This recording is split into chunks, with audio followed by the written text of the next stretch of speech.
The time for convening has arrived, so I would like to call this meeting of the Sandy Springs City Council to order for Tuesday, August 1st, 2023.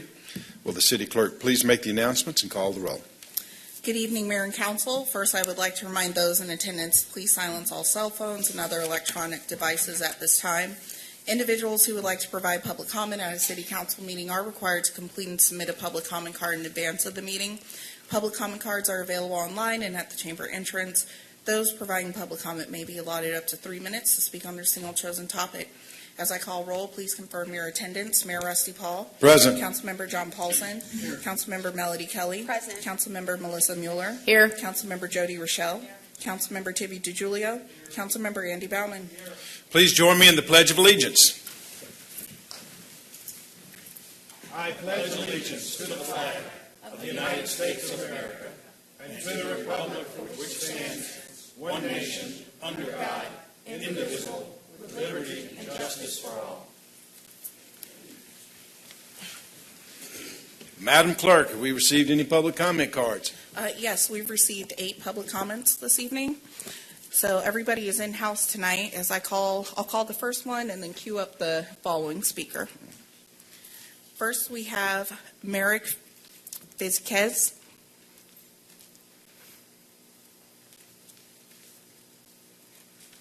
He will be followed by Leslie Oddmark. Good evening. My name is Merrick Vizquez, and I'm a homeowner in the Cambridge Townhome community where I have been residing since 2016. I'm speaking today to you regarding the proposed zoning variance case number V23-00116. This proposed variance for the 8-foot-high chain link fence topped with 2 foot of concertina wire should not be approved for the following reasons. 1. The proposed commercial-looking fence is not aesthetically appropriate fence type for the adjoining Cambridge community residential neighborhood. 2. The appearance of the fence will be a nuisance to the residences of the Cambridge community as it alters the residential feel and look of the neighborhood. 3. At least 25 townhome units will have direct view of the fence throughout the year, as the natural barrier between the two properties does not fully conceal the fence. And 4. The proposed fence will decrease the property values and rental values of all the townhome units in the neighborhood. While I understand that the City of Sandy Springs requires more space and better facilities to improve the quality of life in the city, I do not agree that this should be done as currently proposed and in a way that will detrimentally affect the adjoining neighborhood, my neighborhood. The current plans for the new police headquarters and municipal court call for an ornamental fence to be placed on the front of the building along Morgan Falls Road for the very purpose of hiding the concertina chain link fence behind it. While we in the Cambridge Townhome community are supposed to be in direct view of the same fence that is being concealed from the street side. This is quite unjust. The total budget for this new facility, as approved by the City Council, is upward of $50 million. It would be unfortunate to spend this money on a new facility and not to construct a fence that is both aesthetically copacetic with the adjoining residential neighborhood while meeting the security requirements for the new facility. I'm a structural engineer by profession, and I've worked every day and night for the past 10 years in this very community on residential and commercial projects, including here in this very city. There are many different options to the proposed chain link fence in the variance that can be constructed, such as reinforced masonry piers with steel rails and pickets or precast decorative piers with solid precast panels. I hope this body takes us at the Cambridge Townhome community into consideration while making the decision and will not allow this variance to proceed. Thank you for your attention. Thank you. Next. Leslie Odemark, followed by Mary Ford.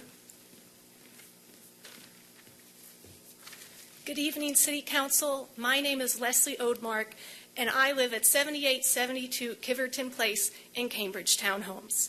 I am currently the HOA president and am am here representing 107 homeowners in my community, which borders the western and northern edges of the future municipal complex at 620 Morgan Falls Road.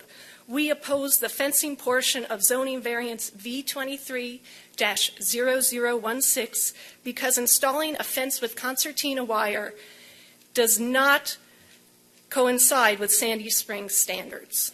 While there is a line of trees between the homes and parking lot, the thin evergreen-lined area with a 6-foot berm does not adequately block the view when you consider that our main living areas are on the 2nd and 3rd floors. So we will be viewing the nearly 10-foot-tall fence from above.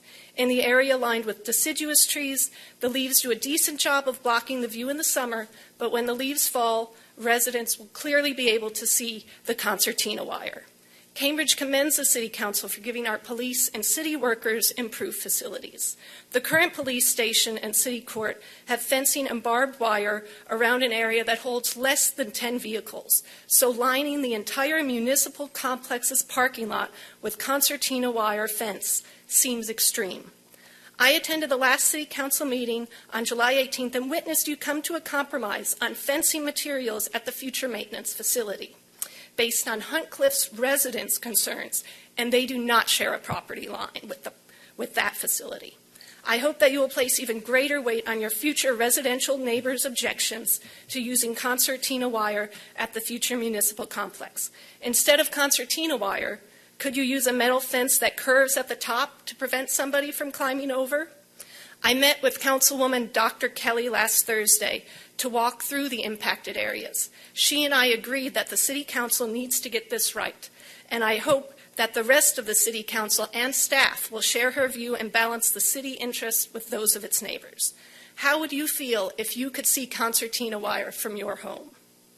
People's homes are their largest investment, so please do not consciously decrease our property values and make us appear to border a prison. If you are unwilling to change the proposed fencing material now, please pause before making your final decision until late November when the tree's leaves have fallen and we will all be able to see just how well we could see the concertina wire fence from Cambridge's homes. Thank you for your time and consideration in this critical matter to the 107 homeowners in my community. Thank you. Ms. Ford. Who will be followed by Ursula Shields.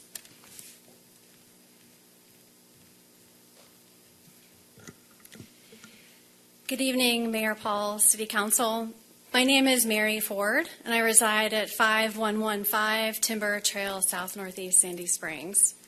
I'm here tonight as a representative of the High Point Civic Association, where I serve as president.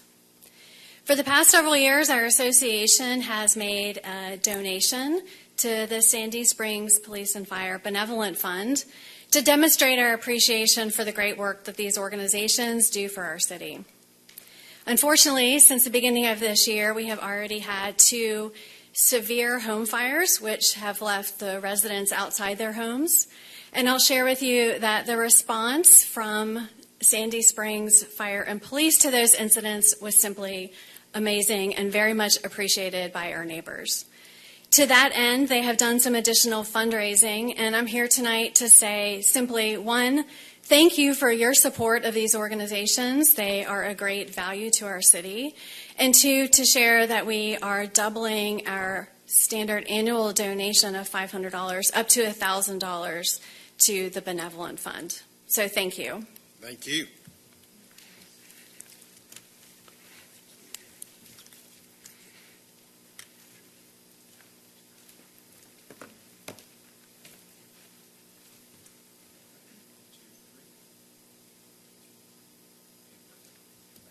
All right, thank you. Ms. Shields, followed by? Travis Page. Okay.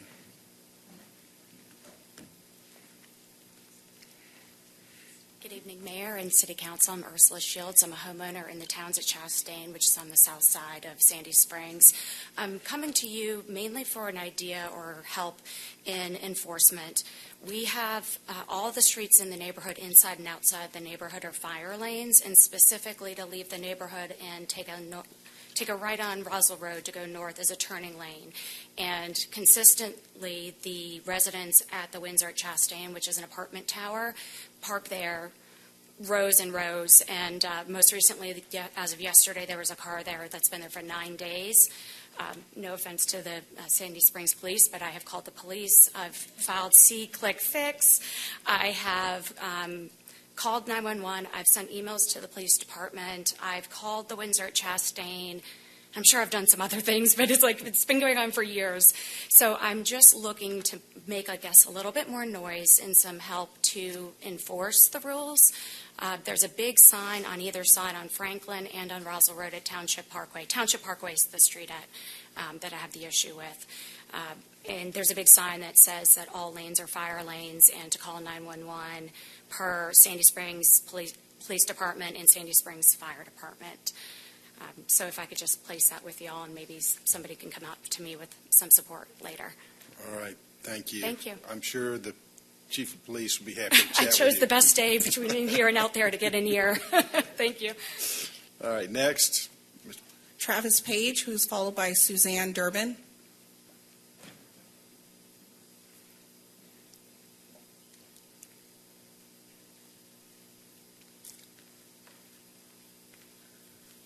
Hello. I'm Jennifer Page, actually, but we just mixed it up on the form. So we're from the Cambridge Townhome community, and there is a case number V230016, and they are planning on putting up a concerto wire, and it's like literally in our backyard, and that is, I think, unacceptable because we can see where they're going to be putting it.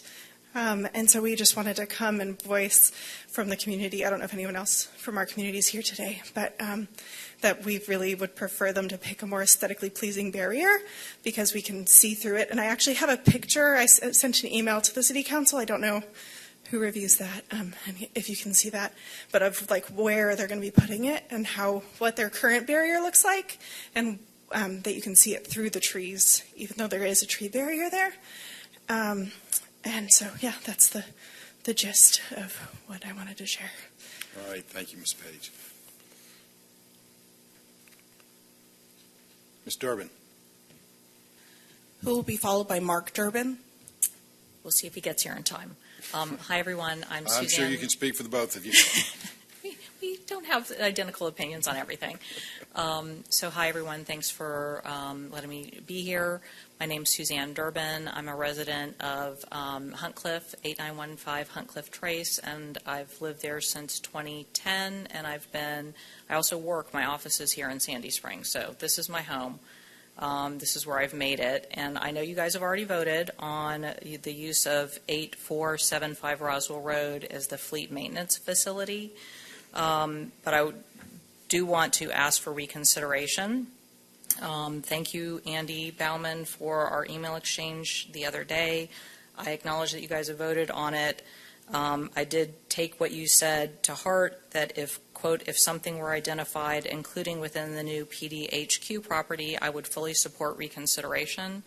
And I know there were other members of the council that did not feel that this was the appropriate place to put this location. I emailed you all about the police chief's comments that having the fleet facility will potentially be a target for, I'm using their words, domestic terrorism. The thought of having something right across the street from where I live, to senior homes, etc., is very upsetting to me. And the thought is, could there be a reworking to the plan that is currently at the new HQPD property? Could that be reconfigured similar to some of the variances that have been made for the North Springs area, where at the Stars and Strikes, to allow for going up as opposed to going back? I also just want to read, I was very active, as were many members of the community, with the strategic initiatives for North Springs, and there were some very clear goals pointed out there. Recommendation 1 was to have housing development new construction. So if I'm a housing developer, I know I can't develop on that property, but I'm not going to want to put an investment next to a place with razor wire and a bunch of cop cars coming out all day, every day. Some of the other, another strategic initiative 3 was to tame Roswell Road. Well, we're making great progress with getting the state to help put in the dividing line, but if we're going to put this additional traffic right onto Roswell Road in a spot that that has tons of accidents in it already, that's upsetting. So that's against the initiative that the whole community voted for. And then strategic initiative 6 was to build a community center on the north end. And again, not that this has enough space to put that, but it devalues that part of the city. And I ask that the council reconsider the location of the fleet facility. I'm sorry, your time's up. Thank you. All right. Is Mark Durbin in attendance? He is not. Okay.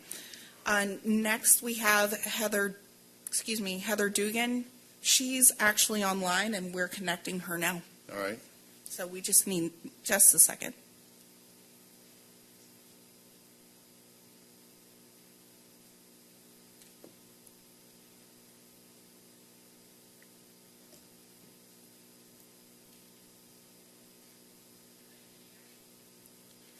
Yes, we need to turn the volume up a little bit, but we can hear you. Go ahead.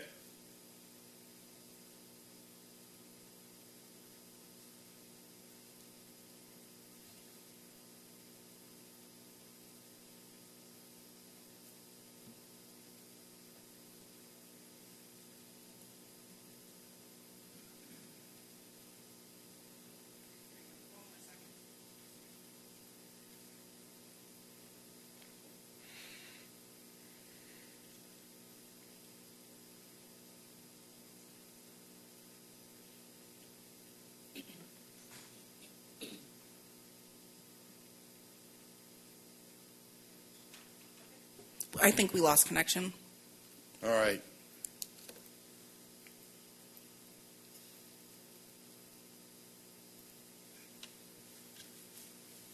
Let's give her about 30 seconds. If she can't reconnect, we'll proceed.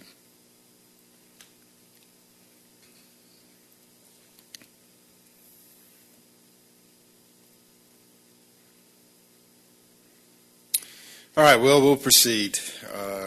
We'll have another opportunity for public comment next meeting. Is there a motion to approve the meeting agenda? Mr. DiGiulio. I move approval of the meeting agenda for Tuesday, August 1st, 2023. We have a motion by Mr. DiGiulio. Do I hear a second? Second. It's made motion by Mr. DiGiulio, seconded by Dr. Kelly, that we approve the meeting agenda. Is there any discussion? Hearing none, we'll call the question. The question is on approval of the meeting agenda. All in favor of the motion, please say aye. Aye. Opposed, no. The meeting agenda is approved. Is there a motion to approve the consent agenda? Mayor Paul, Ms. Rochelle. I move that we approve the consent agenda for Tuesday, August 1st. Have a motion by Ms. Rochelle. Is there a second? Second. It's been motioned by Ms. Rochelle, seconded by Ms. Mueller, that we approve the consent agenda. Any discussion? Hearing none, we'll call the question. The question is on approval of the consent agenda. All in favor of the motion, say aye. Aye. Opposed, no. The consent agenda is approved. The clerk will please read the next item. Under presentations, we have agenda item 2023-222. This is a proclamation recognizing Purple Heart Day in Sandy Springs, presented by Mayor Rusty Paul. Understand we have some Purple Heart veterans in the room. If they will come to the podium, I will read the proclamation, and I'm going to ask Mr. DiGiulio, who is a member of this august body, to join them, as well as Councilmember Paulson, to go up and be their hosts while they're here. We have a proclamation on Purple Heart Day 2023. Whereas the Purple Heart is the oldest declaration in present use and was initially created as the badge of military merit by George Washington in 1782. And whereas in 1932, upon the 200th anniversary of George Washington's birth, The Purple Heart was received as a medal recognizing American soldiers wounded or killed in the line of duty and was emblazoned with George Washington's profile and coat of arms. And whereas the mission of the Military Order of Purple Heart, chartered by an act of Congress, is to foster an environment of goodwill among combat wounded veterans and their families, promote patriotism, support legislative initiatives, and most importantly, make sure that we never forget. And whereas the veterans have paid the high price of freedom by leaving their families and communities and placing themselves in harm's way for the good of all, and whereas the contributions and sacrifices of the men and women from Sandy Springs who served in the armed forces have been vital in maintaining the freedoms and way of life enjoyed by all citizens, and whereas the city of Sandy Springs is a Purple Heart city and appreciates the sacrifice of our Purple Heart recipients made in defending our freedoms and believe it is important that we acknowledge them for their courage and show them the honor and support they have earned. Now, therefore, I, Russell K. Paul, by virtue of the authority vested in me as mayor of the city of Sandy Springs and on behalf of the City Council, proclaim August 7th, 2023, Purple Heart Day in Sandy Springs, a Purple Heart city, given under my hand and the seal of Sandy Springs, Georgia, on this, the first day of August, 2023. Gentlemen, thank you.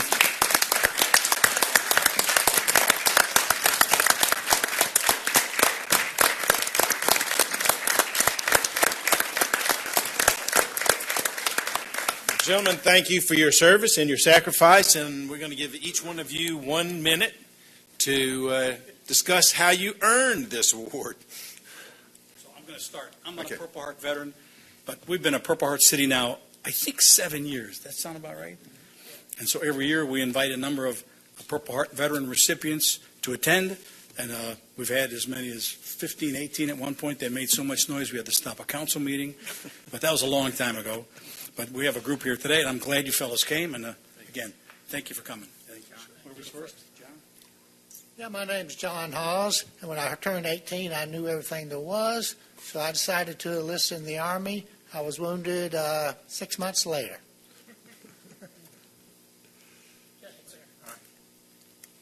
My name is Michael Lambert, and I served the country as a lieutenant of Marines in Vietnam.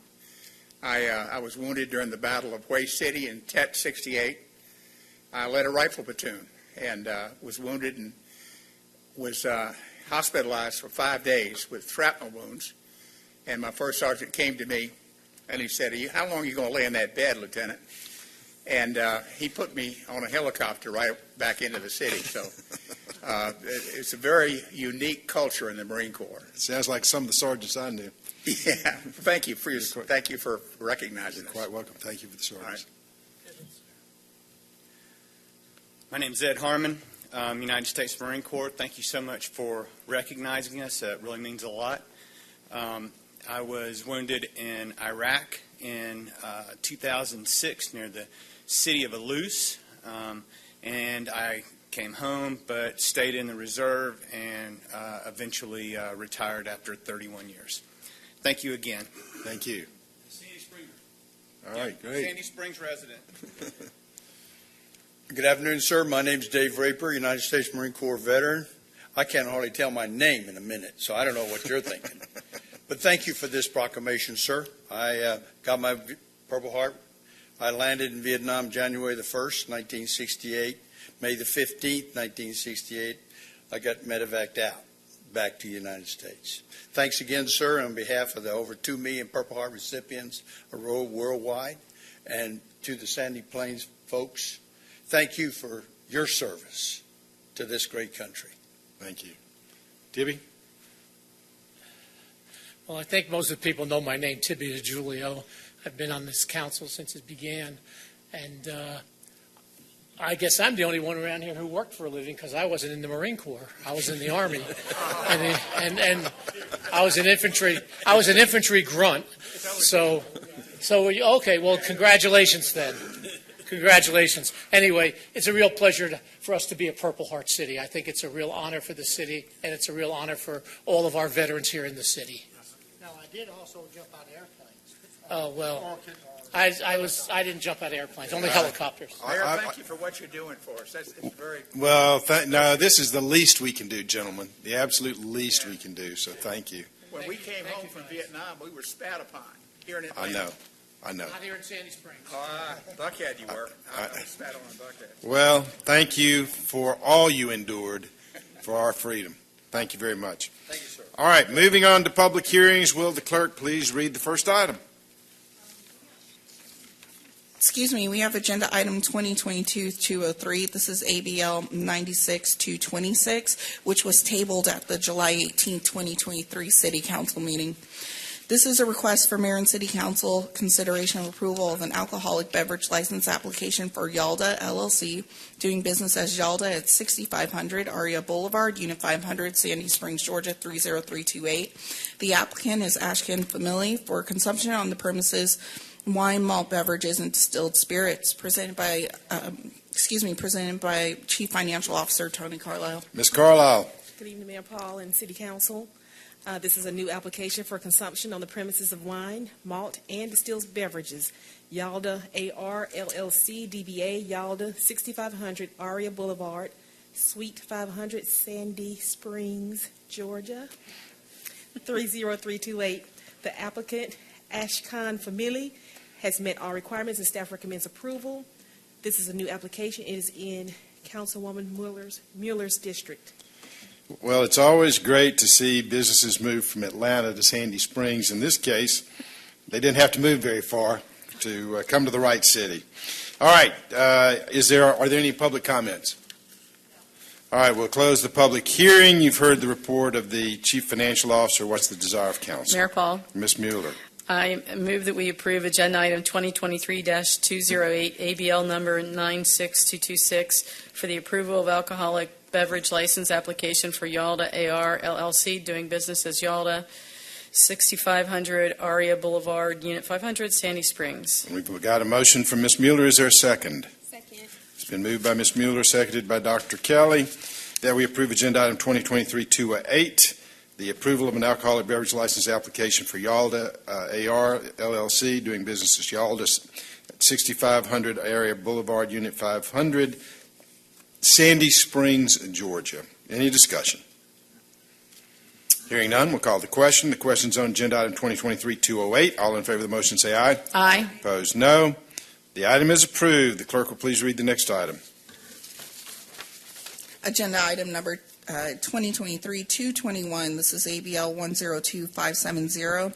Consideration of approval of an alcoholic beverage license application for Paint Me Peachy Inc., doing business as Painting with a Twist, at 6780 Roswell Road. That's Suite D120, Sandy Springs, Georgia 30328. The applicant is Kimberly S. Clark for consumption on the premises wine, BYOB, presented by Chief Financial Officer Tony Carlisle. Ms. Carlisle. This is a new application for consumption on the premises of wine, BYOB, Paint Me Peachy Inc., DBA, Painting with a Twist, 6780 Roswell Road, D120, Sandy Springs, Georgia 30328. The applicant, Kimberly S. Clark, has met all requirements and staff recommends approval. This is a change of ownership. This is in Councilwoman Dr. Melody Kelly's district. All right. Do we have any public comment cards? All right, we'll close the public hearing. You've heard the report of the Chief Financial Officer. What's the desire of council? Mayor Paul, Dr. Kelly. I am going to move approval of agenda item 2023-221, the approval of an alcoholic beverage license application for Paint Me Peachy Inc., doing business as Painting with a Twist at 6780 Roswell Road, Suite D120, Sandy Springs, Georgia 30328. Have a motion by Dr. Kelly. Do I hear a second? Second. Been moved by Dr. Kelly, seconded by Mr. Paulson, that we approve agenda item 2023-221, the alcoholic beverage license application for Paint Me Peachy. Any discussion? Mayor Paul, real quick. Sure. What is this business? Does anybody actually know? It's got an intriguing name. It's for artists. Yes, Ms. Carlisle, could you give us a little further explanation? Yes, it's akin to sip and strokes. You paint and have a beverage while you're painting. I'm starting to like art already. Yeah. I can only do one of those at a time, much less two of them. All right, any other discussion? Hearing none, we'll call the question. The question's on agenda item 2023-221, approval of an alcoholic beverage license application for Paint Me Peachy. All in favor of the motion, say aye. Aye. Opposed, no. Ms. Peachy's got her license. The clerk will please read the next item of new business. Agenda item 2023-222, consideration to approve an agreement by and between the City of Sandy Springs and the Fulton Perimeter Community Improvement District for the Glen Ridge Drive side path from Hammond Drive to Wellington Trace, presented by Public Works Director Marty Martin. Mr. Martin. Mayor and Council, good news tonight. Before you, I bring for your approval tonight a project delivery agreement between the city and Perimeter CID in the delivery of a Glen Ridge Drive side path project. Originally contemplated in the T-Splosh 2021 project as a Tier 1 project at that time. In this case, the City of Sandy Springs and the Perimeter CID would share in the estimated $2.75 million worth of cost to deliver the project. If you're familiar with the project or the area, some side path has already been developed, both from Johnson Ferry north to I-285 along Glen Ridge Drive.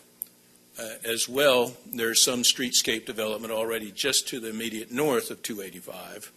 And within the 285-400 project, side path is being constructed underneath the bridges as a part of that project. This project would provide that continuation from southernmost Johnson Ferry Road up to Hammond Drive on Glen Ridge on the east side of the roadway.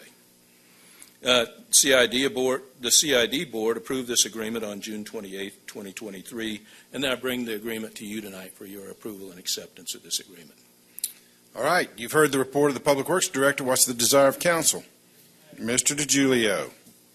I move approval of item 2023-222, the approval of the agreement between the City of Sandy Springs and the Fulton Perimeter Community Improvement District for the Glen Ridge side path.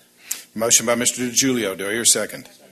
It's been moved by Mr. DiGiulio, seconded by Ms. Rochelle, that we approve agenda item 2023-222, the agreement between the City of Sandy Springs and the Fulton Perimeter Community Improvement District for the Glen Ridge Drive side path from Hammond to Wellington Trace. Any discussion? Mr. DiGiulio. Marty, will this go up and include a Hammond Park? Yes, sir. It terminates at Hammond Drive Park. and with the park. With the park? Okay. Yes, sir. Thank you. Ms. Rochelle.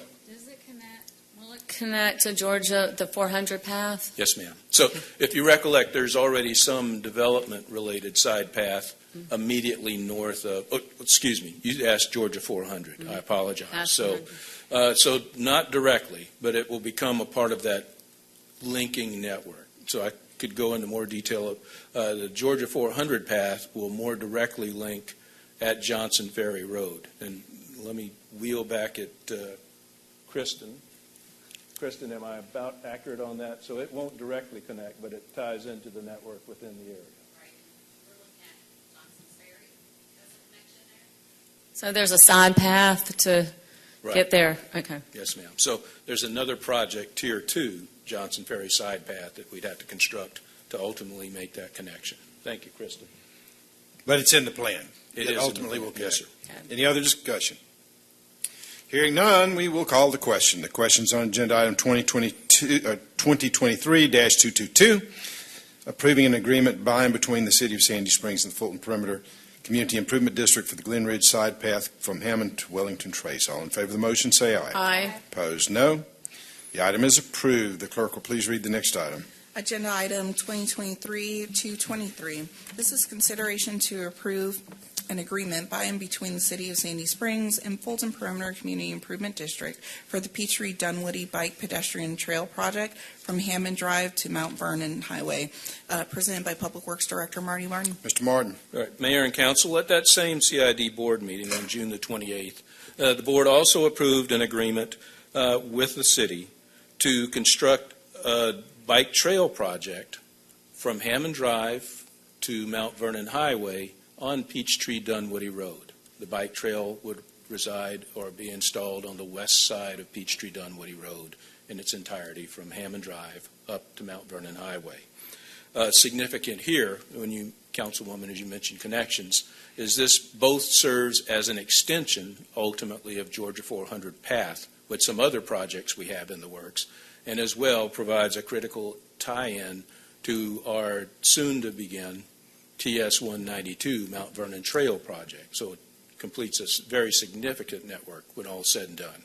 We've been, as you can tell by the agenda memo provided to you, we've been at this for some time. This was a 2016 last mile connectivity project. We're happy to see that we finally have an agreement and can move forward with the project tonight to ultimately provide this bike ped trail on this side of Peachtree Dunwoody Road. All right, thank you, Marty. You've heard the report of the Public Works Director. What's the desire of council? Mayor Paul. Ms. Mueller. I move that we approve agenda item 2023-223 for the approval of an agreement by and between the City of Sandy Springs and the Fulton Perimeter Community Improvement District for the Peachtree Dunwoody Bike Pedestrian Trail Project from Hammond Drive to Mount Vernon Highway. We have a motion by Ms. Mueller. Is there a second? Second. Been moved by Ms. Mueller, seconded by Dr. Kelly, that we approve agenda item 2023-223, an agreement by and between the City of Sandy Springs and the Fulton Perimeter Improvement District for the Peachtree Dunwoody Bike Pedestrian Trail Project. Any discussion?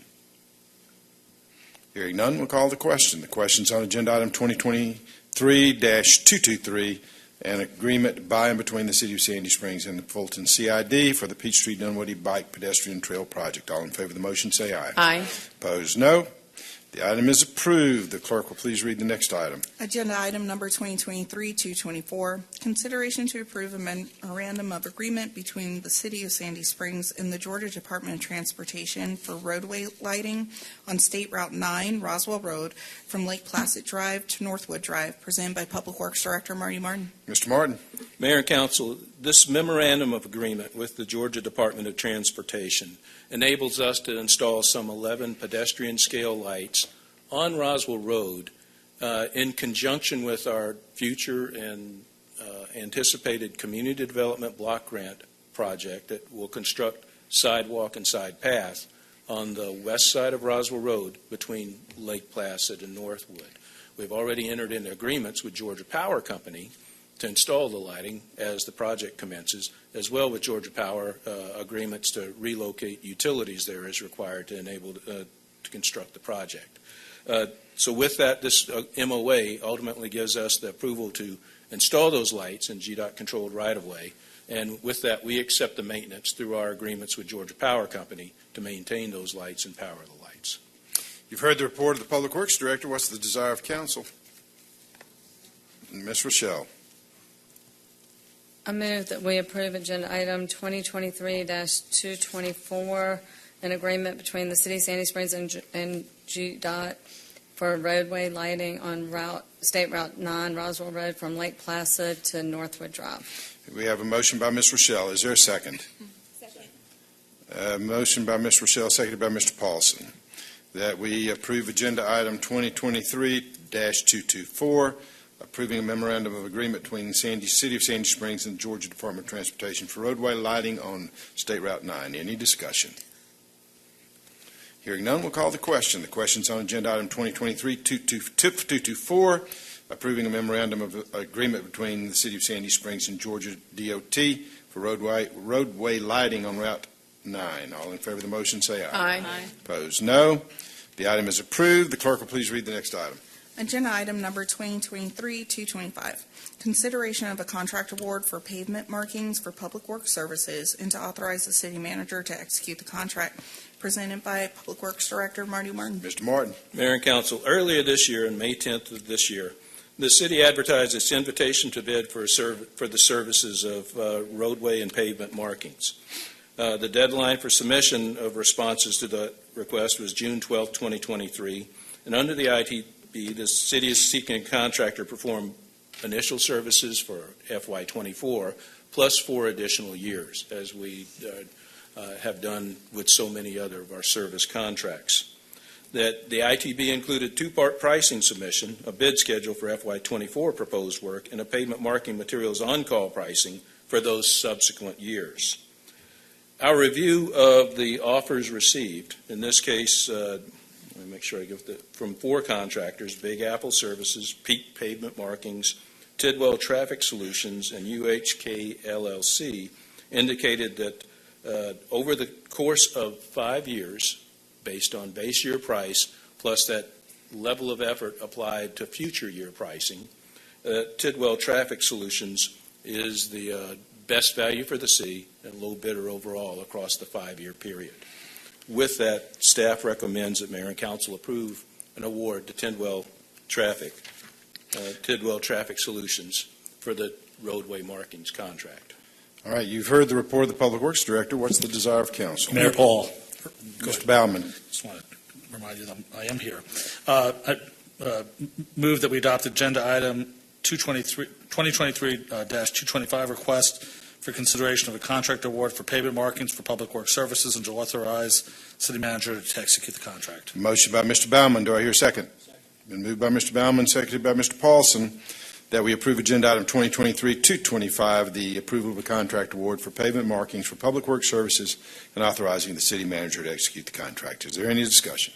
Ms. Rochelle.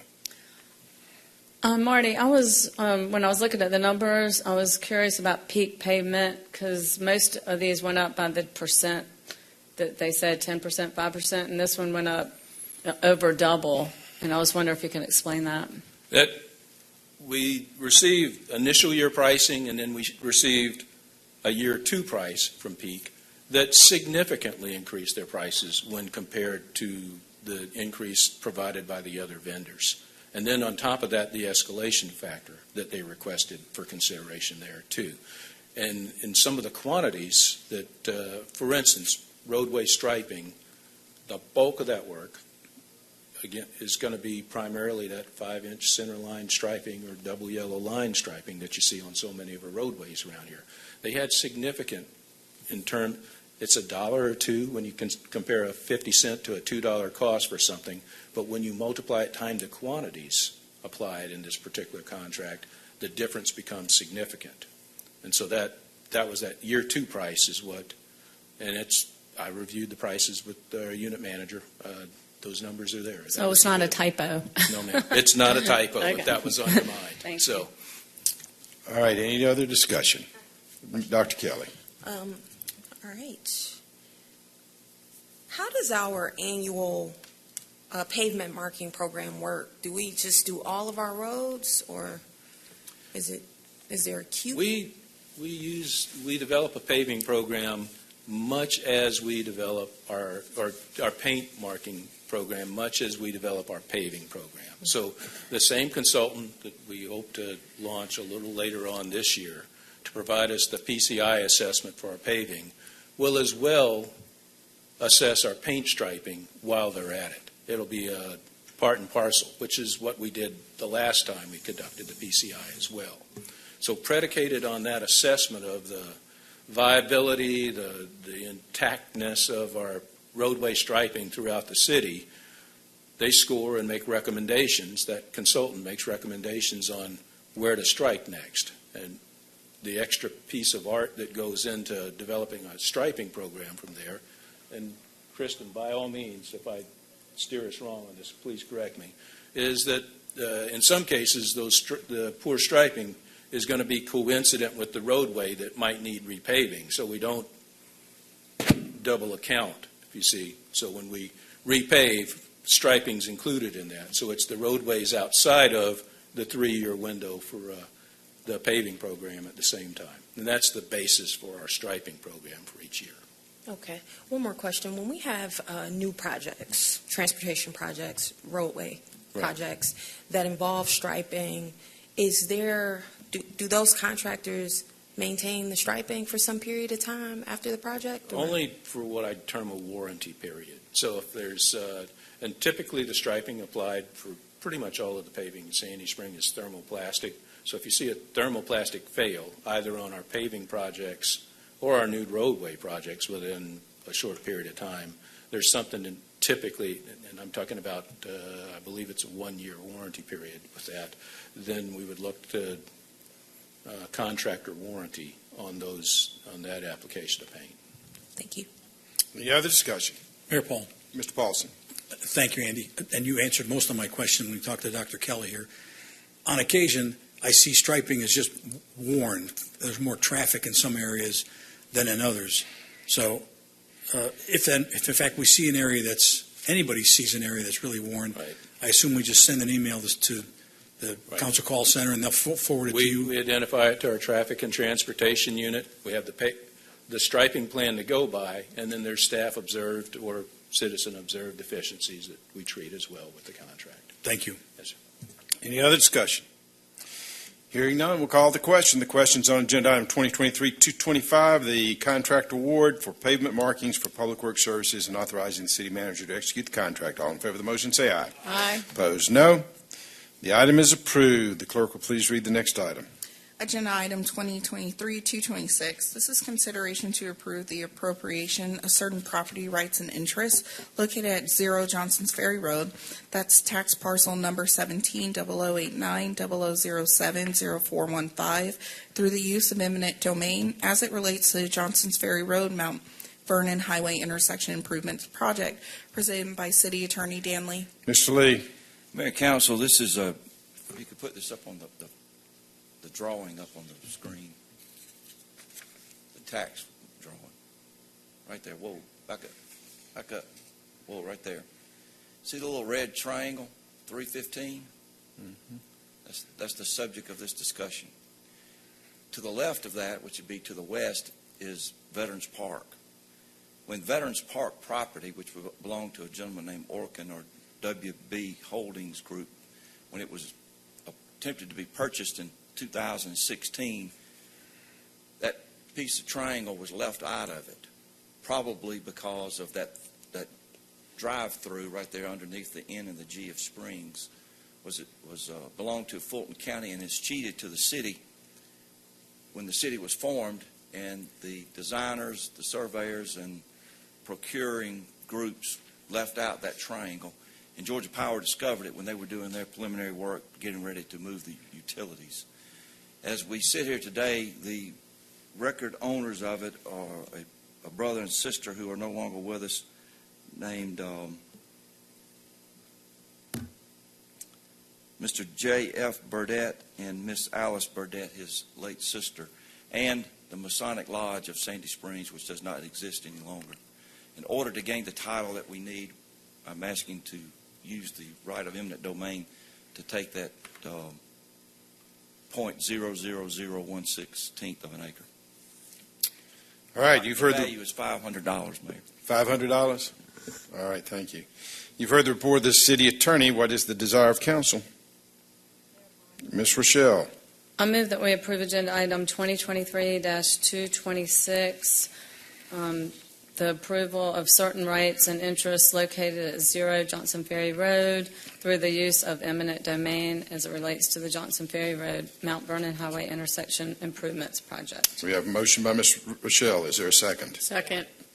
Wow, we got a chorus here. Mm-hmm. Mr. DiGiulio, you've been relatively quiet tonight. Are there any discussion?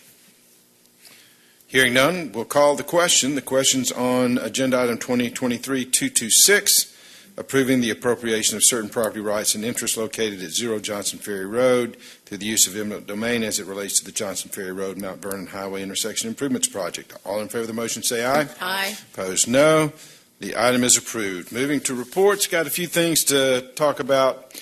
One, I had the honor last night of being recognized at the Braves game on behalf of Sandy Springs Youth Sports. The Braves have put together under their auspices they want to cover 8 states, but with youth baseball initiative to try and encourage more kids to play baseball, and they clearly have a business purpose in this. They want to grow the future generation of fans, but there's also been some concerns among youth sports leaders and others of the number of kids who are not participating in recreational sports, and so the Braves have pulled it together. Our youth sports will be one of the first organizations to come under what's called Braves Country Youth Baseball. And they will sponsor regional championships, district championships, and ultimately the championships for the region. And they're looking at 8 different states here in the Southeast. The championships will be played at Truist Park. So an opportunity for our kids and others to ultimately be able to play on a major league field. And the great thing is the Braves are calling on their alumni association to provide clinics and training. In fact, I was told that there'll be some Braves alumni at Morgan Falls in the next week or so to do some softball and baseball clinics for our kids. So it was really exciting opportunity. I'm really glad our youth sports leadership has taken the initiative to join this organization, and it gives our kids a lot. And there's my ugly mug out on the field last night. So, but it was a great honor to be asked to represent Sandy Springs Youth Sports and the council as well. So that was great. I will be missing our next council meeting. As I think most everybody knows, I'm on the Atlanta Regional Commission Board of Directors, and annually they do an educational trip to a different city to give those of us on the board, as well as leadership in the region, the opportunity to learn from other communities. Last year it was Austin, Texas. This year we're going to Montreal, Canada. And so I'll be gone, and Mr. Paulson will be in my place. But I'm looking forward to it. I always learn a tremendous amount. Staff hates when I go on these trips because I keep bringing back stuff for them to do that I would really love to, because it's some great ideas. It's like the wisdom trail I came up with. I stole that from San Diego a few years ago, and Marty, don't forget about that, all right? Okay. Anyway, so I'll be gone. We had some visitors this past week. The city of Hoover, Alabama, came over to inspect our facilities, and they were here on a tour of different city centers. They're a suburb of Birmingham, very similar to Sandy Springs. And one of their council members had actually been in this room about a year ago and was very impressed, and they wanted to come, and the city manager and I and some other of our folks met with them. And, anytime I get a chance to talk about Sandy Springs and brag about what we've done here, as they found out very quickly exactly what my kids tell their mother when they ask their mother, my wife, a question, and she'll say, "You need to go see your father," and their standard reply is, "We don't want to know that much." So they got a lot. They probably got way more from us than they wanted, but it was a great honor to have them come in and be able to share our story.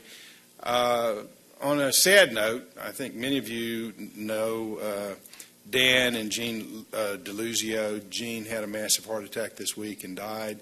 Very active in the community. Dan was on the chamber board for quite a while. And also, he just retired from Hensler Financial as their district. And Jean was very, very active in the Drake House and other charitable organizations in town. And her funeral will be Friday at Holy Spirit. Just a very sad situation. They had just retired and getting ready to go into retirement. And so anyway, now, that's all I have. Does anybody else have anything? I have something. Dr. Kelly. All right. And I think Jean was a chemist, too. Just wanted to put that out there.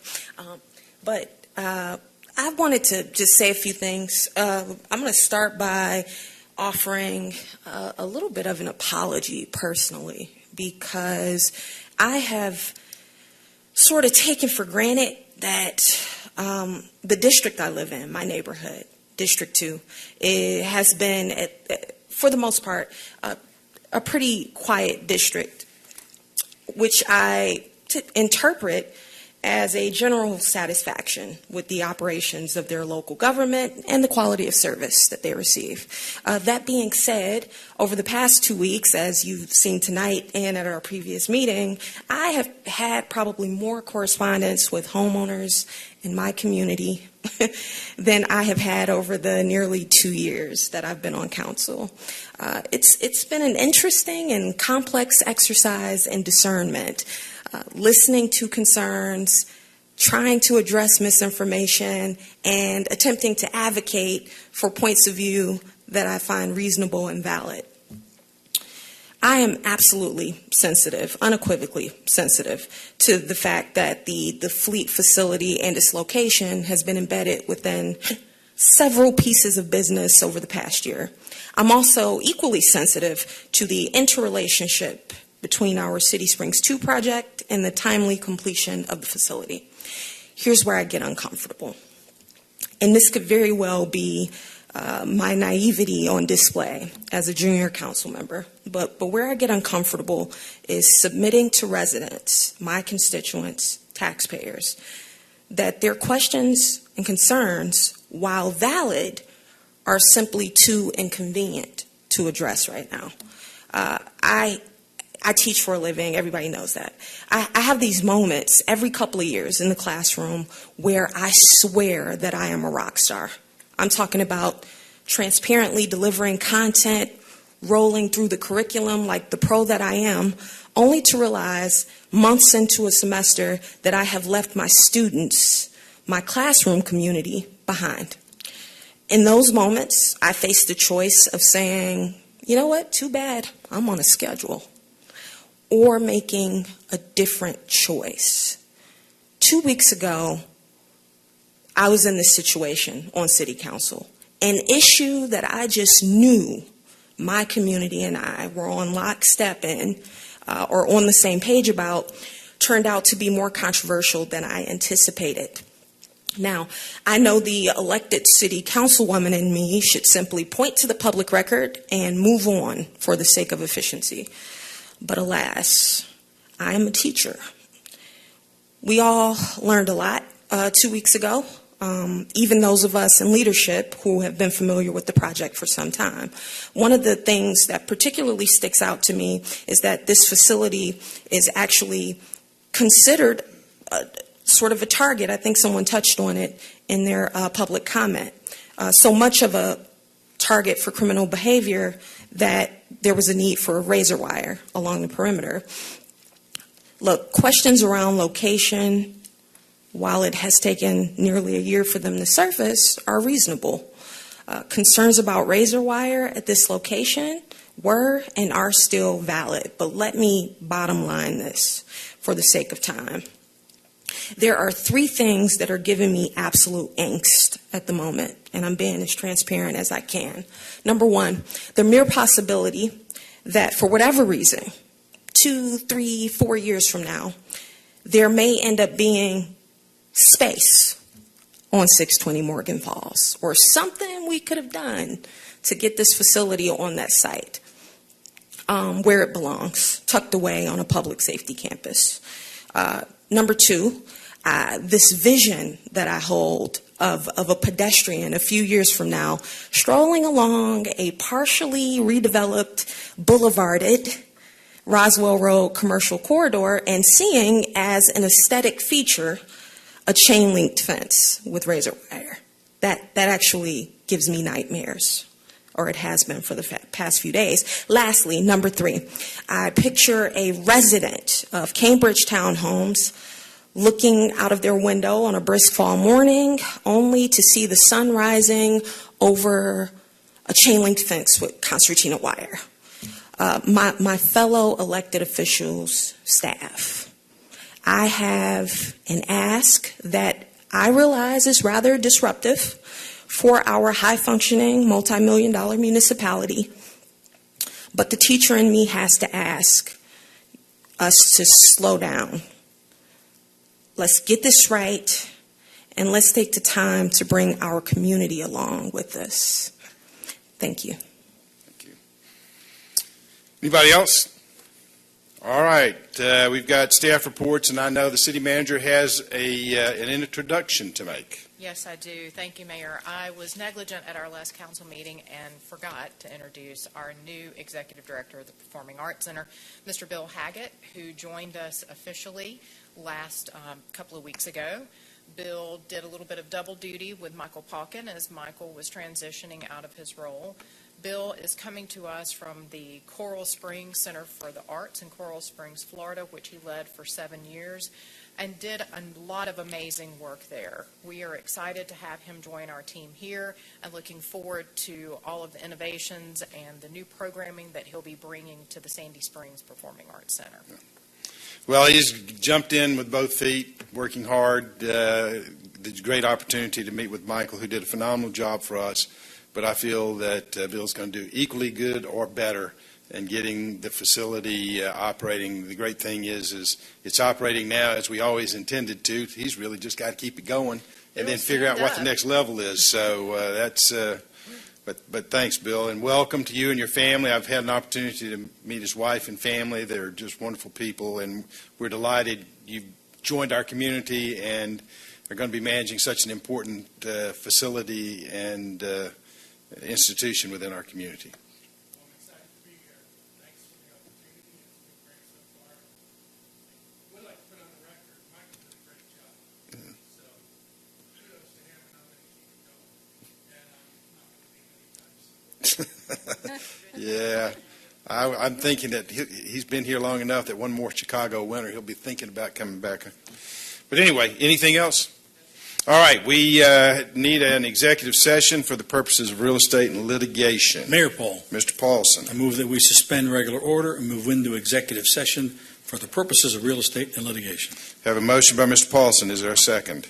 Been motion by Mr. Paulson, seconded by Mr. DiGiulio, that we suspend regular order and move into executive session for the purposes of real estate and litigation. Is there any discussion? Hearing none, we'll call the question. The question's on the motion to suspend regular order and move to executive session. All in favor of the motion, say aye. Aye. Opposed, no. We're in executive session, just as we'd normally be starting our regular council meeting. We will be in executive session. There'll be no further business conducted tonight. We will simply return to this room, suspend the executive session, return to regular order, and adjourn. Thank you.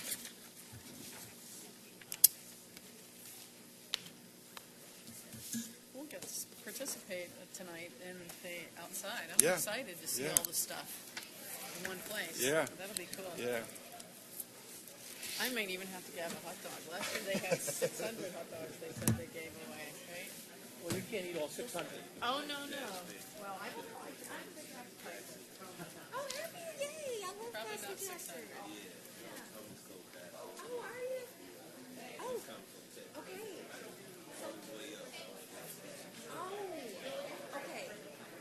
Oh, okay. Oh, okay.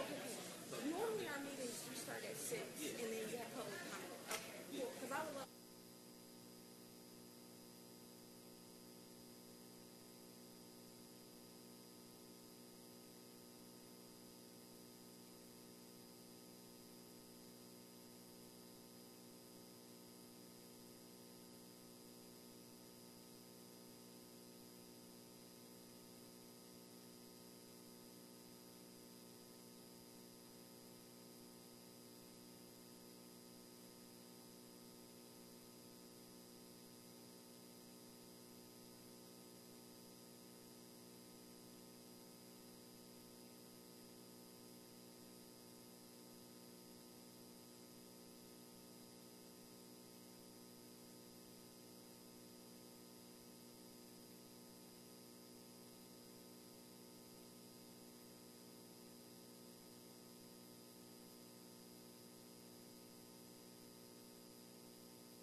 say aye. Opposed, no. We are okay. Is there a motion to adjourn? Mr. Paulson moves adjournment. Is there a second? Seconded by Mr. Baumann. Any discussion? No, never mind. There is no discussion. All in favor of the motion say aye. Opposed, no. We are adjourned at 7:06 p.m.